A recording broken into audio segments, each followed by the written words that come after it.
बल्दी division एरागड्डे से मजलिस party ने कामयाबी हासिल की। कुल हिंद मजलिस इत्तेहादुल मुस्लिमीन की उम्मीदवार शाहीन बेगम ने शानदार कामयाबी हासिल कर ली।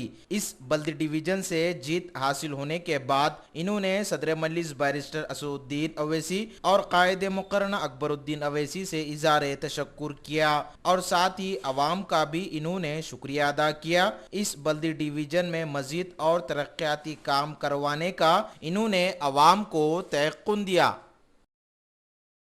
नाम शाहीन बेगम है, मैं एरागड्डे से। और असद साहब का भी बहुत बहुत शुक्रगुजार हूँ मैं, शुक्रिया अदा करती मैं उनका, और आवाम का भी बहुत बहुत शुक्रिया अदा करती हूँ जो मेरे को जिताए, अच्छे से अच्छे वोट डाल के मेरे को जिताने की कोशिश करे। समझो बहुत जने बहुत वो करे कि हम नहीं जितना बोल के, मगर कि आवाम हमारा साथ पूरा दी, हमारे को जिता दी।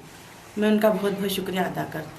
एरागड्डे में जो जो काम कराने का है वो काम करेंगे। यहाँ पानी की प्रॉब्लम बहुत है, पानी की प्रॉब्लम कंप्लीट करेंगे। समझो हाँ, जो जो काम है वो काम पूरे कराने की कर रहे हैं कोशिश हम लोगों का। नहीं कोपिना नहीं है, भोजनों का नहीं, भोजनों को पेंशन नहीं है, तो सब काम कराने की पूरी कोशिश कर रहे हैं हम लोग।